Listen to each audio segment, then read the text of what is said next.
afternoon, everyone, and welcome to another week of our KRAP Power Hour. My name is Ria Cotton Landry, and I am your president of California for NARAB. And today we are going to talk about closing deals with solar.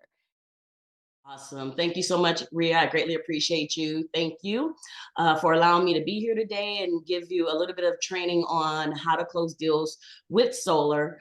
So today I'm going to share 5 top tips for real estate agents, people working in the real estate industry on how to help clients buy and sell homes with solar. So I'm just going to dive right into this. I always like to get started and kind of let people know who I am a little bit. So let's do that. Again, my name is Marisa Fletcher. I am a half of a husband-wife team, DeMarco and Marisa, with King's Realty Group at eXp Realty. And we also own King Solar Pros. So I am a solar realtor, is what I tell people. Real estate has always been my love. My husband and I have been in the industry for over 20 years in real estate. I've been a realtor now, I want to say for 6 or 7 years. So I really, really enjoy what I do in real estate. And as a part of working in real estate, solar kept coming up during our transactions. So about 5 years ago, I got into the solar industry. I added on a solar division to our real estate company. So now when we help clients, we also can assist them with solar. A lot of our clients were going solar. And so it just made sense to align that business with our business. And now it's grown a lot, and I'm able to educate clients on how solar works and make their experience more comfortable. So that's what I'm here today to talk about. Just a little bit more about me. I have a couple degrees, business administration. I am a green certified realtor. So again, I am a real estate agent first and foremost, but I'm a green certified realtor. I believe in energy conservation. I believe in building generational wealth by not giving it all away to the utility company. We'll talk more about that. I'm a real estate trainer. I'm also a solar trainer and mentor. I am a California native. And just a little bit about me, my husband and I have 6 children ranging from 27 years old all the way down to 1.5. So just to share with you guys a little bit about who I am as a person, as a mom, as a wife, and as a business professional. Since we're talking solar, this map and these pins represent the clients that my husband and I have been able to help since 2020 go solar. So we specialize in Southern California. But we can help people in 22 different states with their solar, answer their questions, help them go solar. We're solar brokers, so we work with all the big companies that you've heard of before. You want to know more, I can always share that. Today, I'm here to share top tips. So 5 top tips. Let's dive right in. Tip number 1, solar has a bad reputation with real estate agents. Okay, so that's the first tip. The first thing I noticed in the industry when I became involved in solar is that realtors, they either love it or they hate it. Okay, so let's talk about that. This is a picture of someone that's frustrated. She's a frustrated real estate agent. Why is she frustrated? Normally at this point, I'd ask the audience to come off mute and we'll share some challenges, but you know what? We're just going to jump right into it. And I'm going to tell you what I found out in being involved in the industry the last 5 years. So the major challenges that realtors report with solar are, number 1, first and foremost, liens that need to be paid off. Some solar of the past used to put liens on people's homes that when the client then went to go and sell that home, they had all these issues and problems with them. So realtors remember that. Solar companies go out of business and they can no longer be reached. There's buyers that say that they don't want solar. So not as big of as a problem today as it was 5 years ago. But 5 years ago, I mean, there were clients that saw solar on a house and they didn't want to buy it. Okay, but it's different now. There's a bunch of different contract types, different system sizes, different payments that can be a little bit confusing to realtors, to clients. There's uncertainty about the condition of the solar system, the production of the solar system, or if it's even working. I'm going to talk to you about how to solve those problems. Unsure how to know if solar is a good value for the buyer, and difficulty determining that value for the buyer or for that solar system. So these were the common challenges that were reported or that I found over the last 5 years, the major challenges. And one big one that I've added in the bottom highlighted, solar systems do add some complexity to the deal. Okay, so there can be some complexity when that solar is on the system. A lot of it is lack of education, lack of knowing the answers to these 1, 2, 3, 4, 7 bullets. And if you watch this whole entire training, you're going to get the answers on how to fix those problems.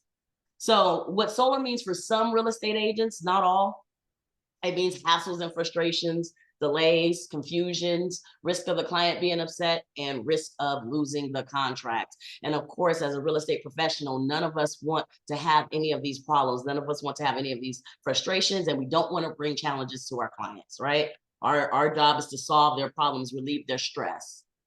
I want to share with you today that you don't have to throw the baby out with the bath water. Guys, change is good. And when it comes to solar, change is pretty much inevitable. So I say don't throw the baby out with the bath water. I want to give you a couple of reminders. And this one is really old. It's not even dating me because this is pre-me. But back in the day, we used to have these really old school phones. Today we have what? Cell phones, right? When cell phones first came out, people were like, nah, don't need those. Where are we at today? Right? We only have cells. Back in the day, we only had regular light bulbs, right? Regular light bulbs. Today we have fancy LED lights. For those of us that have outfitted our homes with LED lights, we've seen the differences in our energy costs just by making that one change. But it's taken us a long time to adopt those LED lights, okay? And one that's probably a little bit more common, we used to have passports, postcards, letters. You know, we saw those all the time. We used to go to our mailbox all the time. Today, what do? We go to our inbox, we go to our email, we go to our DMs. Okay. So the whole point of that is to say things have changed. And even though you may have had struggles in the past, solar is here to stay. So it's time to befriend solar, because with solar, change is good. Change is good if it's done the right way. So I want to get that first message across to my fellow colleagues, to my realtors that are out there. I'm still hearing some realtors that are like against it and they think it's really, really bad. And it's because of the days of the past. Things have definitely changed and things are better, a lot better for solar. Tip number 2, your clients are going solar with or without you. Tip number 2. So now I'm going to talk a little bit about solar market trends. I'm not about to bore you with all the details and specifics and just a little bit, but I do want to share with you some of the trends that are going on right out there in real estate that you should be aware of, that can help you with your clients' benefit. This is a aerial view of a screenshot of my neighborhood in Menifee. And what you're seeing are the homes that were built in 2015. And if you can zoom in, or if you can even see this, about 90% of this community has solar. I don't know why it's not 100%, because a lot of it was done with the builder, but about 90% of this community has solar. And this was in 2015 before it was required. Okay. This is an aerial view of my home. It's also the one on the Zoom behind me. And what you see here is 2 solar systems. One is a leased system. That's this bluish looking system. It's actually black. From the aerial view, it looks gray or whatever color that is, but it's actually black. I have a single story house. You can barely notice them, right? And then on the back of my house, I have a system that I purchased with my own the companies I work with, and this is another solar system. So I like to point this out to realtors. I like to point this out to people that I'm talking to. I don't just talk the talk, I walk the walk. When I bought this house 5 years ago, it had solar on it, a leased solar system, and I had no problem with buying this house. Single story house. It's a home that I love. It's going to be my forever California home. No problem with buying this house. Solar didn't make me think twice about it. Another thing is, in this 3,000 square foot single story home, my energy for the house, $130 a month. $130 a month. I've got about, this was a 25 year. So I've got 15 years left on this. After 15 years, I will power my house for zero after 15 years. Okay. This system on the back is one that I bought outright so that I could take advantage of some other benefits and credits. I'll get a value for this system if and when I do decide to sell this house, and that's to power my cars. So again, I don't just talk the talk, I walk the walk. Solar is a good thing. Like I said, 90% of my neighbors have solar. Okay, so just how big is this opportunity? How big is solar? Just to give you an overview. All right. So in general, there's 130 million single family residences, 130 million single family residential homes. And of those homes, about 90 million are eligible for solar. Solar is not for everyone. It doesn't fit every house. It's not the person, it's the house, right? If there's shading, if there's issues and challenges, your house doesn't qualify, but 90 million homes do qualify for solar. Of those 90 million, about 4 million have solar right now. So that's about a 4% adoption so far, which leaves about 86 million eligible homes that can go solar. That is a really, really big number. That's, I mean, and that's nationwide, really, really, really big number of how many homes that are eligible that could go solar, right? In fact, in 2022, someone went solar every 44 seconds of the day in 2022. Okay, so real big opportunity. It's huge. Like I said, our clients are going solar with or without us. They're getting door knocked, or they're meeting people in the Big Mac stores, right? And they're going solar with or without us. Why not be able to help some of those clients or be able to guide them anyway? All right. So in a survey done by Forbes Home back in 2022, there were some questions asked of people regarding solar, right? And I'm not going to go through every single one, but I do have 4 key points. In that survey, almost 50% of survey respondents said they plan to install solar in the future on their homes. 50% of people that don't have solar today plan to install it in the future. 60% of those respondents say they're concerned about their home's impact on the environment. 75% said it's important for them to switch to solar within the next 5 years. And 36% of respondents cite upfront costs as the main hesitation to installing solar panels. So the biggest hurdle to installing solar was upfront costs, cost money issues. That's changed. Also, and that was just in 2022. Also, what we noticed is that even homes that don't have solar now, they're thinking about it, they're considering it. There's some major reasons why. Let's go over some of those reasons why homeowners are going solar and why they're doing it now. The biggest reason, just flat out, biggest reason, save money on utility bills. In a survey done by Pew Research Center in October 2022, again, save money on utility bills. 92% of the respondents, survey respondents, that was their major concern, saving money on these bills. Okay, I mean, and as we know, as we've seen with inflation, everything going on with the market, those things just go up, up, up. How do we save or lock in costs? 81% of the respondents are concerned about the environment. 64% get a solar tax credit. I was one of those 64% in 2022 when I put that other system on my house, right? So get a solar tax credit. And then 59% said because it would be better for my own and my family's health. So 2 major things: save money and live long. Save money, live longer, okay, is what we see when people generally go solar. Another thing that's happened with solar of today, zero down financing is very, very common, right? Whether you're buying a system outright, whether you're leasing the system, whichever way you're going, there's generally and usually no money out of pocket, okay, and zero down financing. So no money required up front.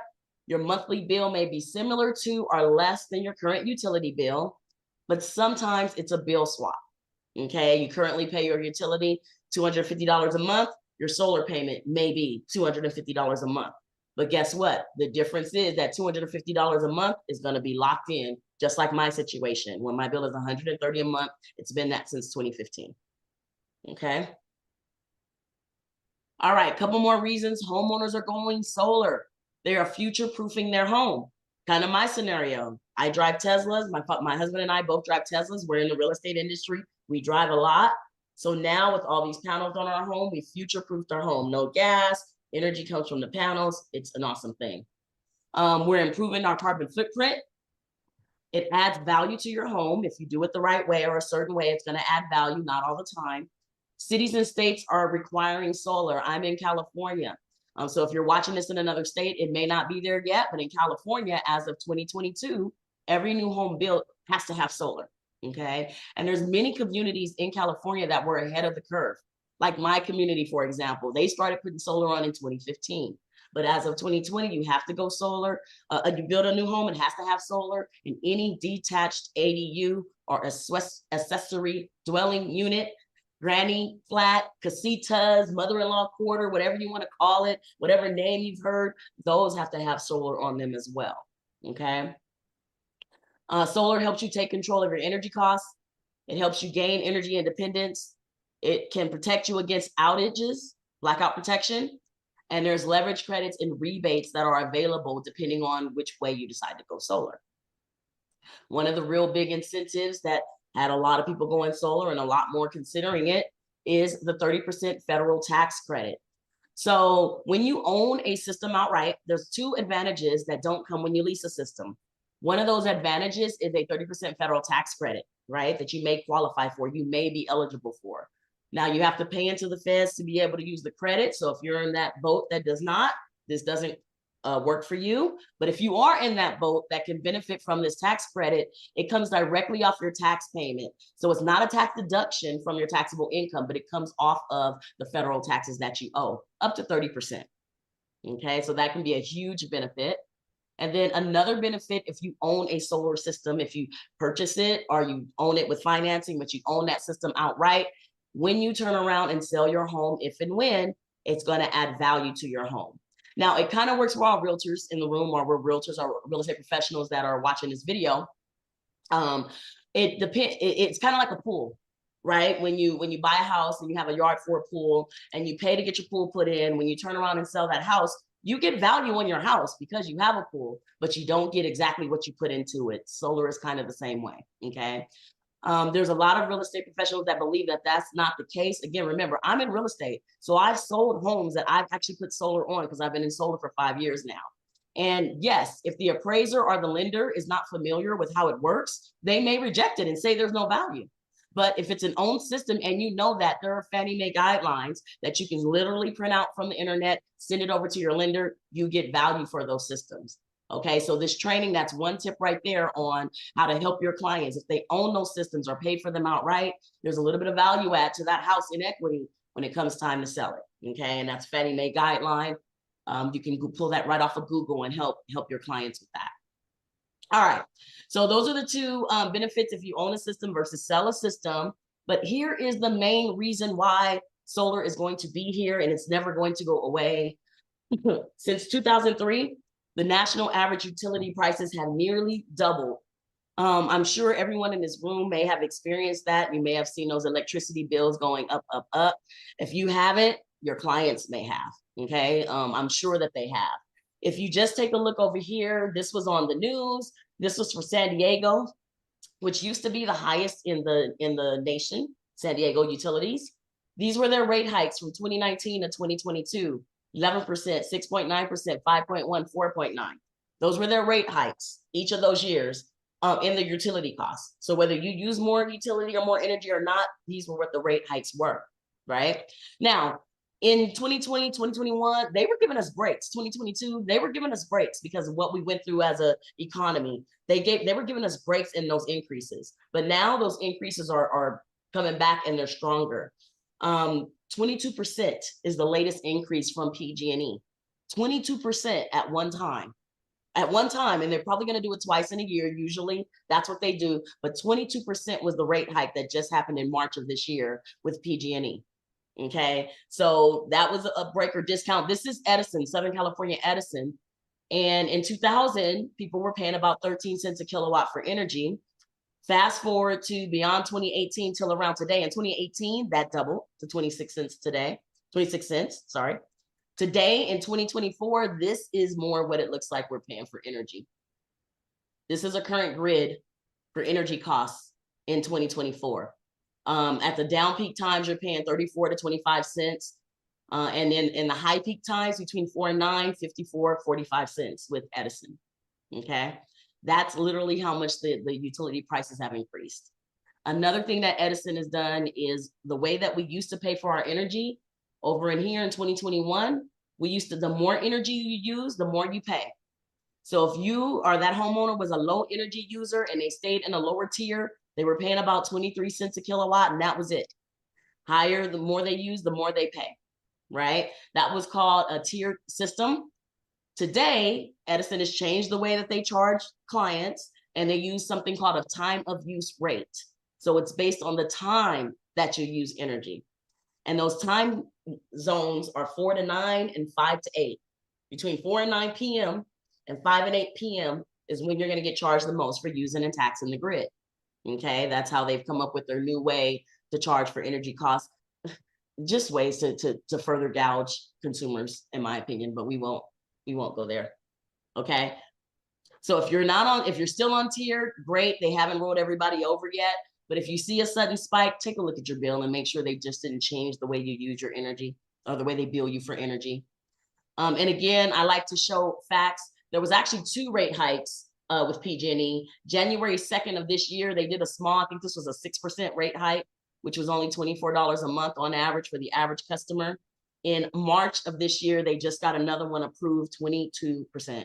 Okay, so now PG&E is the most expensive power provider in California versus SDG&E, which used to be San Diego. Right, so I'm showing you all this information, guys, to show you why your clients are going to go solar with or without you at some point. Why my clients were going solar without talking to me or without me, because of those costs. They're trying to control those costs. There's clients that are paying $600 a month in energy costs, and that's nothing to them because they're used to it. $600 a month. I used to think $250 was ridiculous. Okay, but now that average bill is a whole lot higher, especially if you're in, sunnier climates. I'm in the Inland Empire, super sunny, super hot. Okay. So your clients are going to go solar with or without you. Before they go solar, though, they should talk to a trusted realtor. They should talk to a trusted professional that can help guide them, right, in making this decision. All right. Tip number 3. Now, this is the part that's more the education part. It's going to go deep into that. If you have your phone, you can take screenshots of this. This will be the stuff that you want to use in the future. If you can understand these basic concepts, you'll be able to guide your client, tell them what to look out for, tell them, if they say, I'm selling a house with solar and it's this, then you'll understand what that means when it's time for you to sell that house to the next buyer. Okay. So this is the meaty part. Tip number 3, know how to decipher solar contracts. So there's basically 2 types of solar contracts, one that's owned or one that's rented, right? I like to break it down into real estate terms. There's 2 ways to be in a house. You can rent a house or you can own a house. There's 2 ways to be in solar. You can rent solar or you can own solar. Okay, nice and easy. If you own solar, it's going to be either by a cash purchase or by a loan.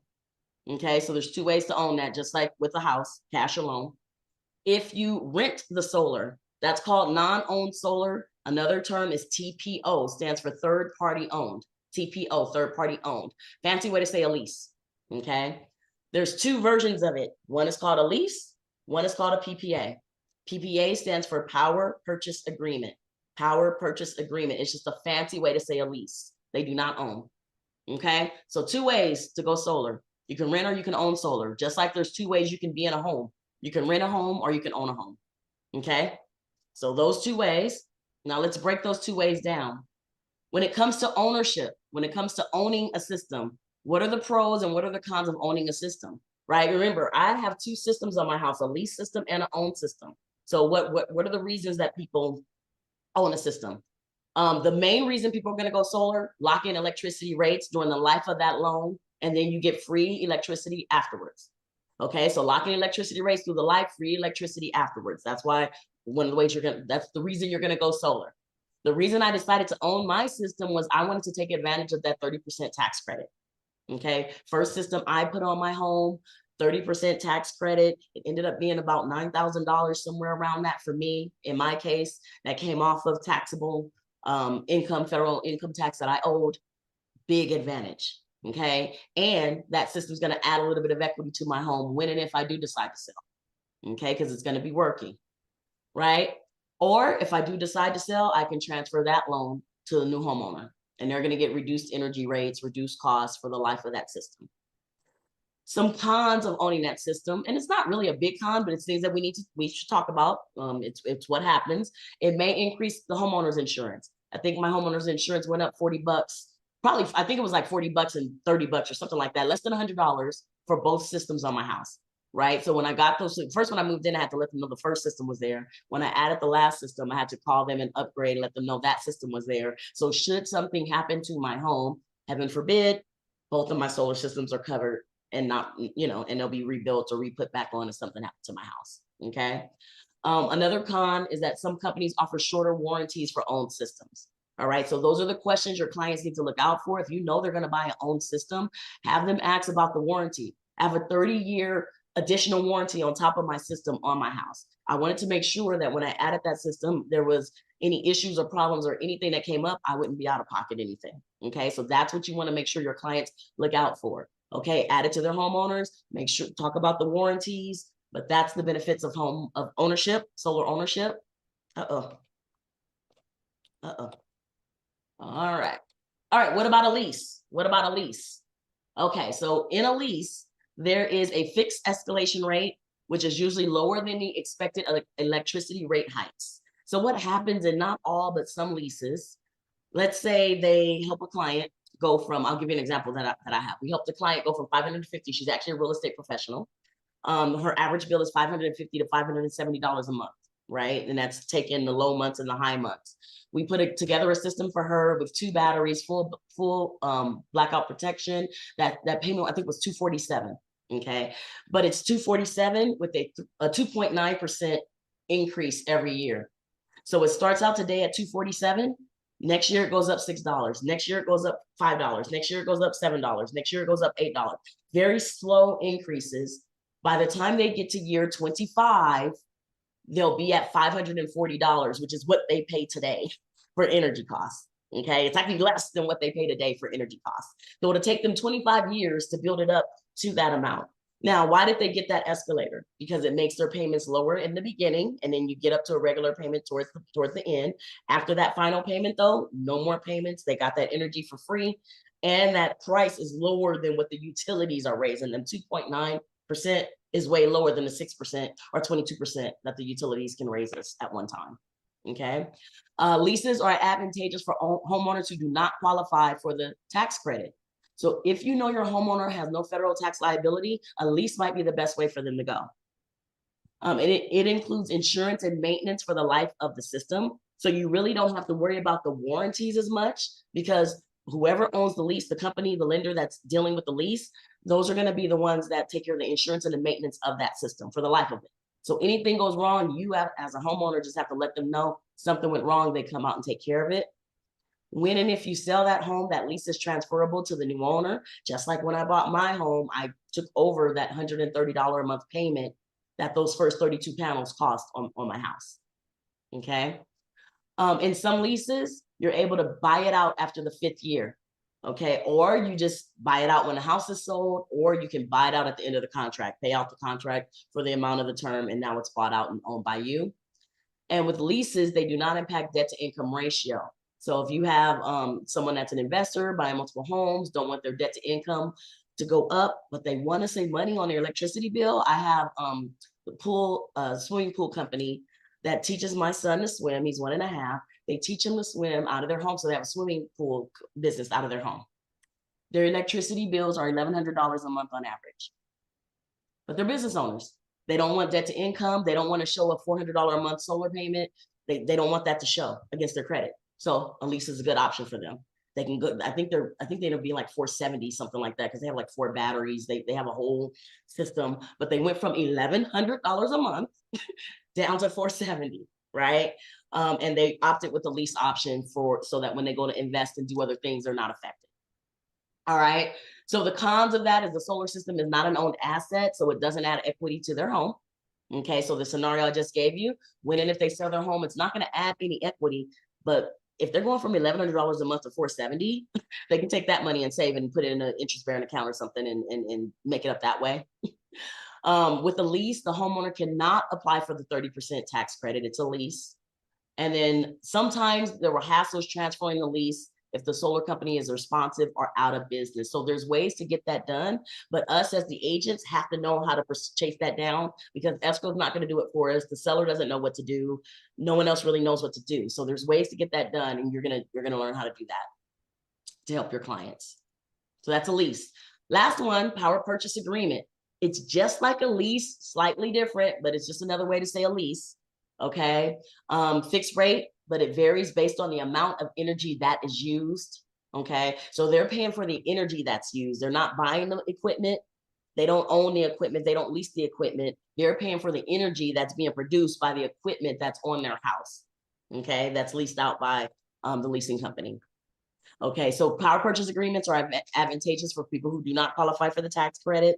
It also includes insurance and maintenance on the system for the life of the system, and it does not impact debt to income ratio. So it just depends on what programs, what state you're in, which ones you can use. Some states, power purchase agreements are not allowed at all. They're illegal in the states, Florida being one, I believe. So it just totally depends on what product you get. Some of the cons: solar system is not a known asset, so it does not add equity to the home.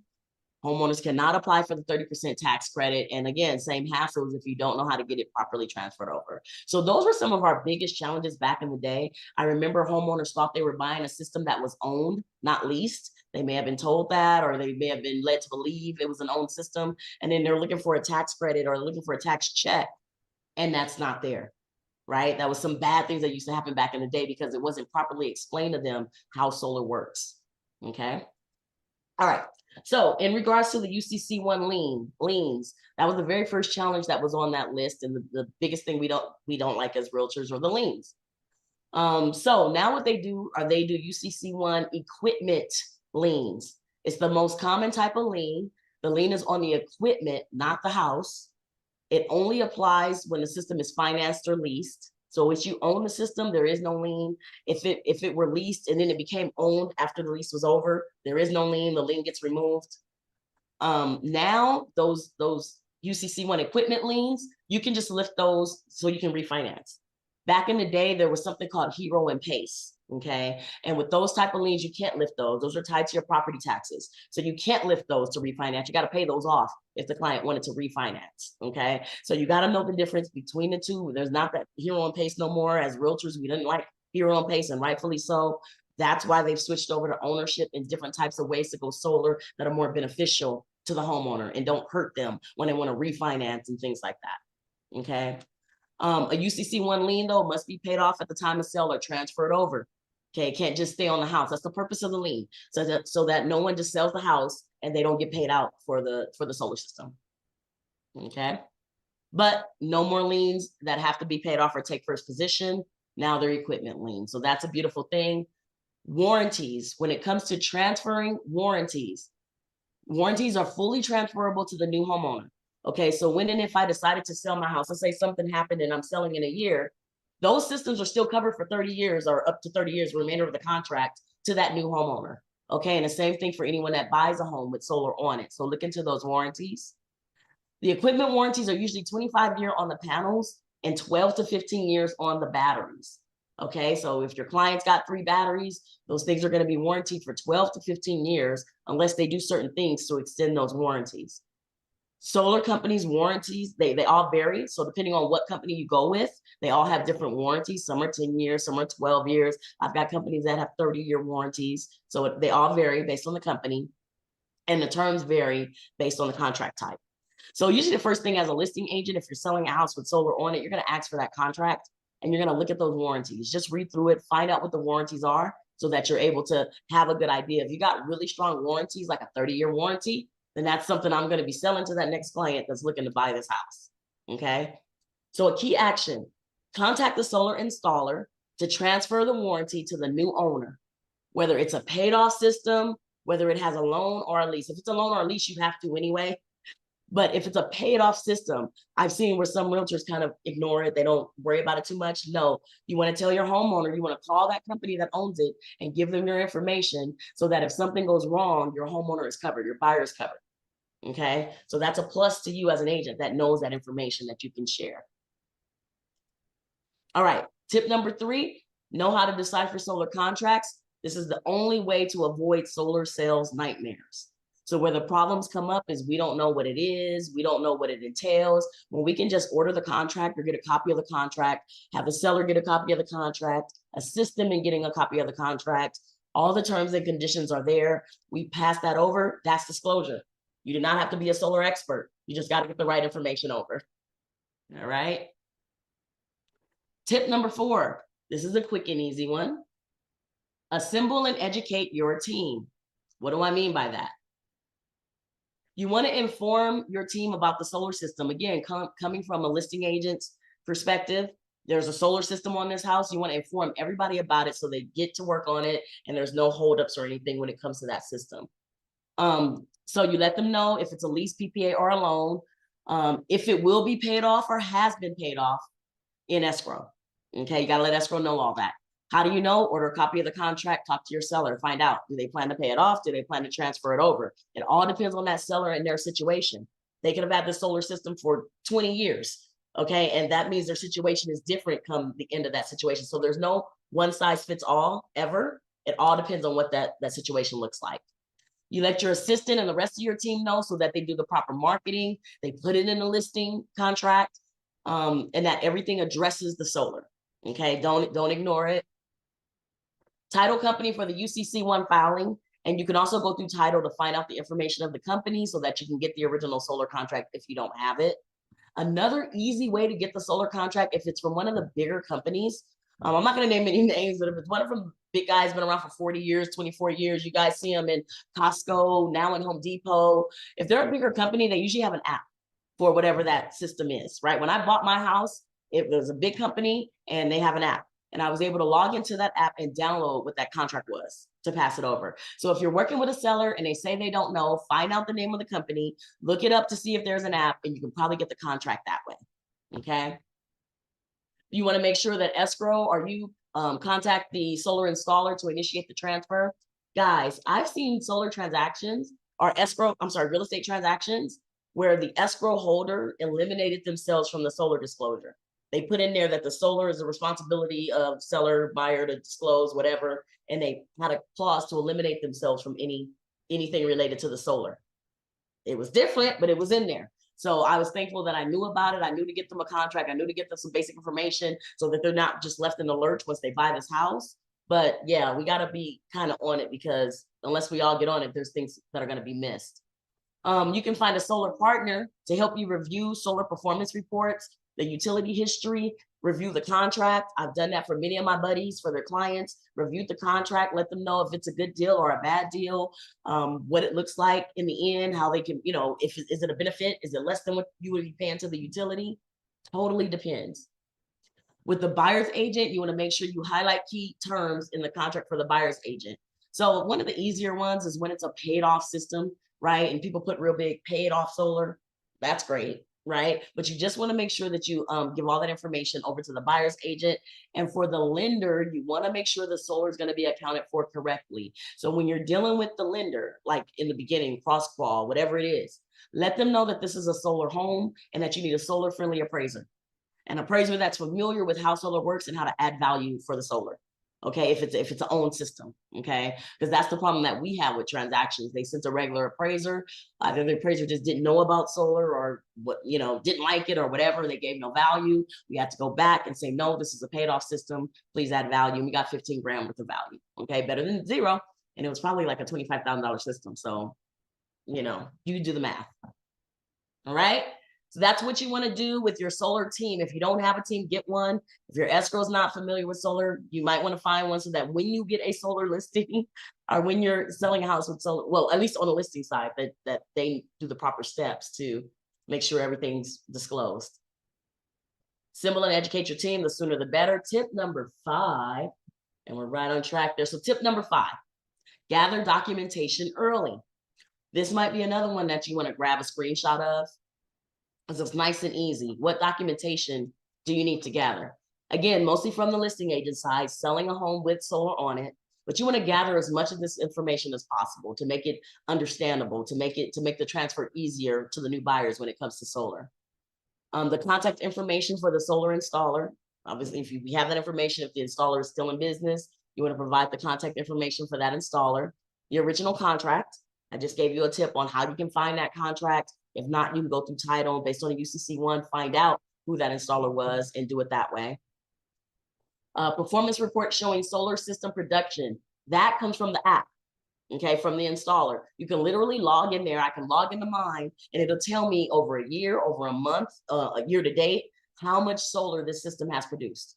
Okay, great way to check if the system is working. If you're unsure, if you want to know if it's worth it, if your system produces 11,000, 12,000 kilowatts a year, right, and you're paying 20 cents a kilowatt or 15 cents a kilowatt, and the utility company is charging 45 cents a kilowatt minimum, or 35 cents, is there some savings there? Is there some value there?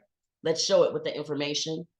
Show them a recent electricity bill, right? Because if you have solar, you know that all the energy is coming from the system, and you're only paying $12, $13, $5, $6, whatever that is a month to the utility. Small bill to be connected. Show them that. Okay. Electricity usage history before and after. Some homeowners have that. where they can show you before, this is what this house used to cost. After, this is what this bill is. Don't you think that's great information to provide to any new buyer that might be on the fence about considering whether to buy this home with solar or not? Right? Where you can show them the bills on average for 350, or my example now, 550 to 570 on average, and she's going down to two something, right? Just shy of 300. Annual summary report from the utility. Every 12 months, the clients get what's called a true up. True up. So if you're selling a home, you're the listing agent on a home, ask them for their true up bill. Okay, and that way you can take a look at it and see if the solar system is sufficient, if it might not have been sufficient. On the good news, if it was really sufficient for the family, you can show that. Okay, if it wasn't, you don't necessarily have to show that, but that's some information that can help you when you have a really good system installed, help you let that other buyer know that it's a good system. Any warranty information is really good to have. I know when and if I ever decided to sell my home, one of the selling points is I'm selling the system, it's paid out outright, the one on the back, and here's the warranty information, right? It's got a 30-year warranty. Anything ever go wrong, call this number, you're good to go. And then, are you missing any key information about the system? I've seen agents that have sold a home with the solar on it, and the solar never worked. It didn't work before they sold the home. It didn't work after they sold the home. The reason it was coming to me is because the client was upset at the agent. They were calling me to find out, what can we do to get it fixed? It was an orphan system, et cetera, et cetera. But you see where the problems could come up? If you haven't had them before, that's great. That's awesome. And we hope we never have any problems when it comes to helping our buyers and sellers with homes. But do you see where they could come up?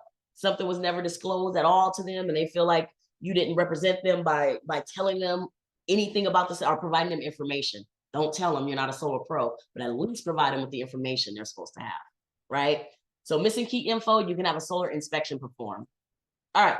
Tip number 5, gather info early. This is key for a successful sale. And we are now rolling up on our last and final tip. Tip number 6, the biggie. The reason why I give these kind of trainings and meetings, give accurate disclosures. We got to disclose to the clients about solar. The way to make it easy is to give them the contract, right? And that takes it all off of you. As a listing agent, you can upload that contract in the supplement section.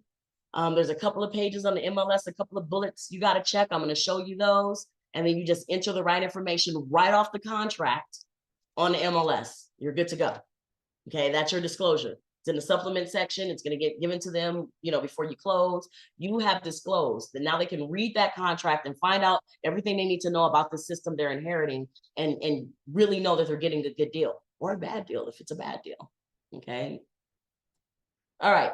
Solar advisory and questionnaire. So this form is in our CAR legal forms in California. Who completes this form? The seller. The seller completes this form. So you have your sellers sign these forms, these documents, and give them over to the buyers, right? Why do you want to do that? Because it explains everything about solar, if it's owned, if it's leased, advertising materials, the contract, how to transfer it, solar evaluation, what I just talked about, like a solar review or evaluating the system. It talks about all that in this disclosure, 2-page disclosure. Your seller completes it just like the TDS. So it's not on you as the agent, but the seller has to complete this and disclose properly. They disclose what they know, or they assign the contract and get it off of the contract. Okay.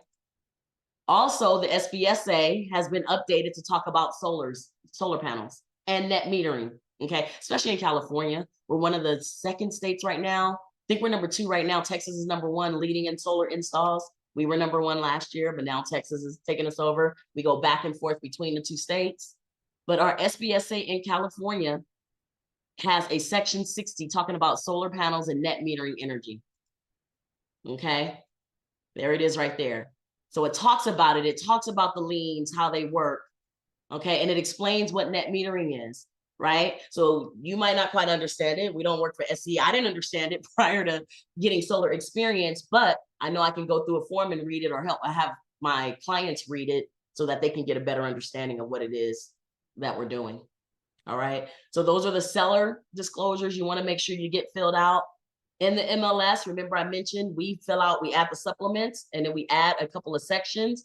Here are the main sections under the Powur Production tab. Now this is a CRMLS matrix. I don't think they call it that anymore, but CRMLS, Powur Production tab, right? And it's asking, is the home under Powur Production? It has solar on it. What type? Photovoltaics. Am I saying that right? Yeah, photovoltaics, however you say it, I don't, PV is the short term for it. That's how I say it. This is an example of my house. Year it was installed was 2015. This system was leased. So if I would have clicked that tab, I would have put that it was a leased system. The power production size, right off the contract, is 13 kW. Power production, 13,000 kWh. You don't know what that means, but it's right on the contract. Nice and beautiful. You don't have to know. Okay. And then power production annual state, it's actual. Okay. So again, is it actual? Did you get it off the contract? Did you get it out of the app? That's what you fill in there. And guess what? You don't have to fill in these sections. So these are not required on MLS yet. It's just really, really good to have that info there for proper disclosure, but you don't have to just yet. Okay. Under the green features, which is the tab right before, says, is the house green verified? Yes. What does it have? Solar on it. Solar on it. Okay. So those are the couple of tabs there. And in the feature description. So I wanted to point something out so that there is not confusion. Okay. In the feature section for MLS, there are 6 mentions of something solar related, 6 mentions. A few of those, like the spa features and the pool features where it says solar heat, that's not the solar that's on the roof of your house. That's not the solar that I'm talking about. Okay. The solar energy, solar PV that we're talking about is for the electricity that's run through the house. So it might affect the pool pump, but it's not how your pool is heated. Some people have solar, I forgot what they're called, but they're like long things that lay on their roof. There's 4 or 5 of them, and they have pipes that run up through the roof that heat the water of the pool. Okay, and so that's what this is referring to when it comes to spa or exterior solar heat. It's not talking about PV solar. It's talking about a contraption that goes on the house that was really popular some years ago, a decade or so ago, really popular, that was being sold, door knocked and sold door to door, and no longer, as far as I know. But those things were being sold to heat people's pool, run the water up to the roof, get it heated, and run it back down. Okay, so that's what that solar is referring to. If you have a listing with that on it, those are the things you want to click. But if you're just talking regular solar for the energy of the house, like what I have on my roof, those are the actual panels. Okay. And so you're going to see that in other sections in the MLS that you click off. All right. So last final tip for the day, tip number 6 was give accurate disclosures. It's our job to advise our clients on the home. Yes, the solar too, right? You're selling the house with solar bolted to the roof or with the ground mount, solar bolted in the backyard. As a realtor, as a listing agent, we've got to give some type of disclosure. That's the easiest way to do it, to keep ourselves, no liability on us, just passing over the disclosure, but also to make sure that people are aware of what it is that they're buying into.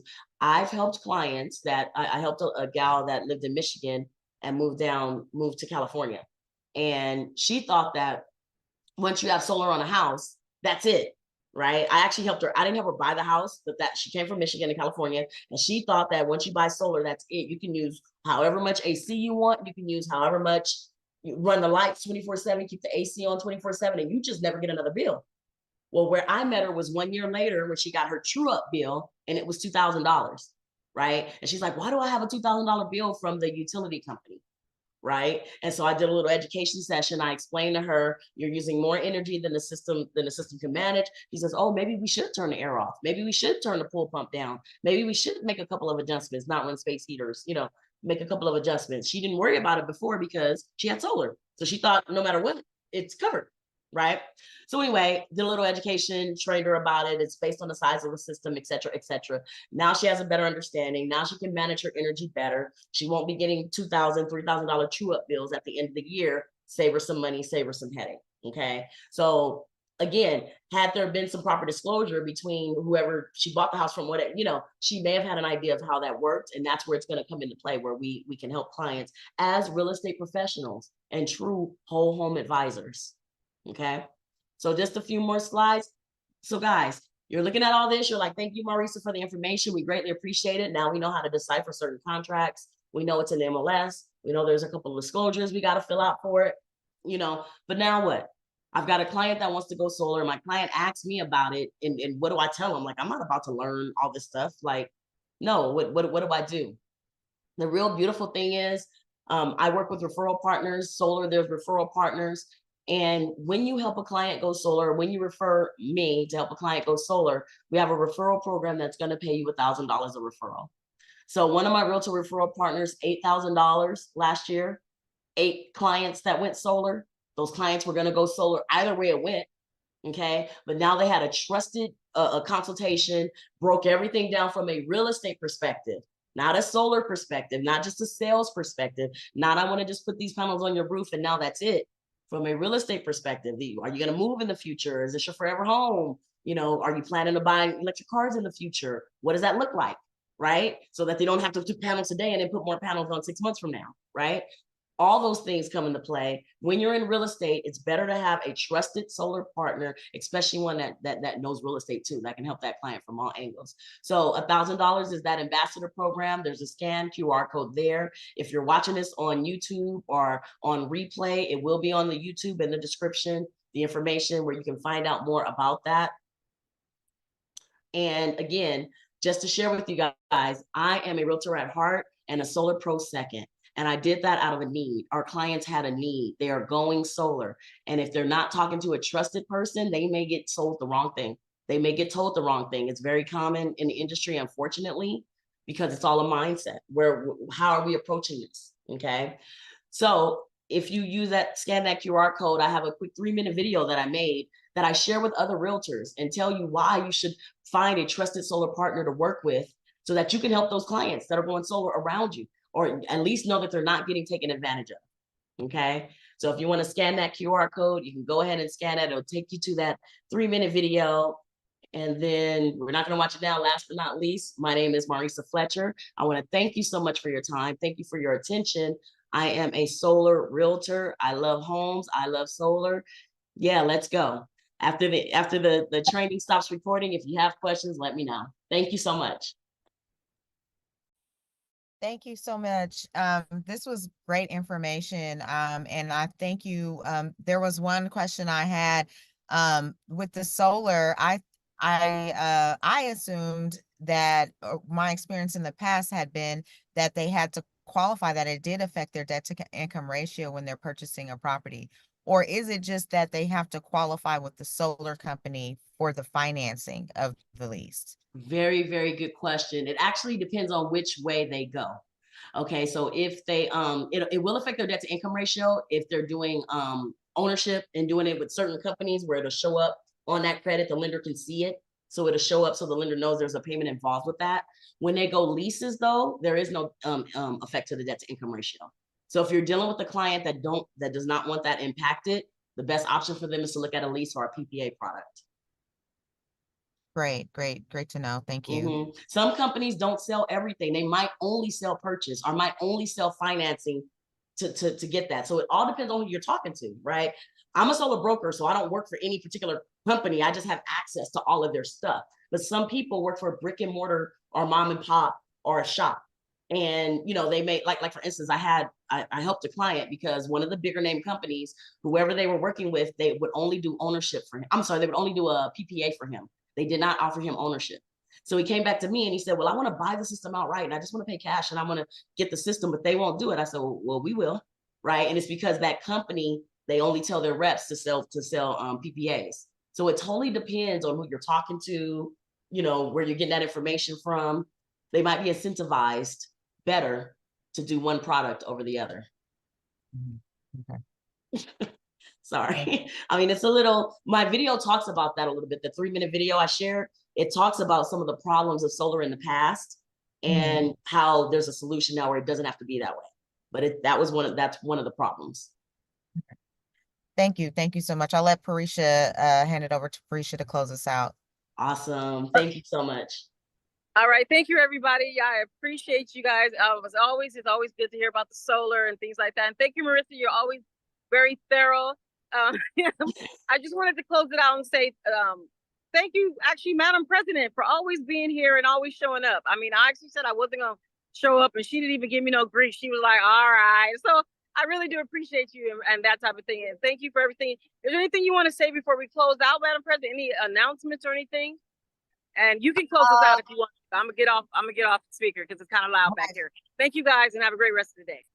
Right. Well, we do have the summit coming up in June. So Parisha, thank you for putting that together.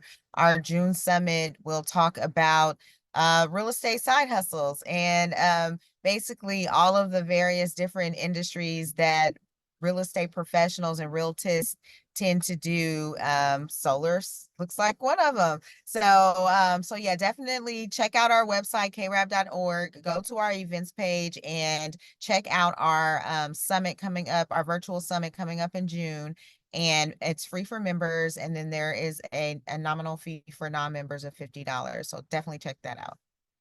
And then that I think that concludes our power hour. So again, thank you, Marisa, for joining us. And I know I'll be watching this again. Thank you guys so much. I appreciate you, and I'll see you here next week. All right. Bye-bye. See you next week. Bye-bye.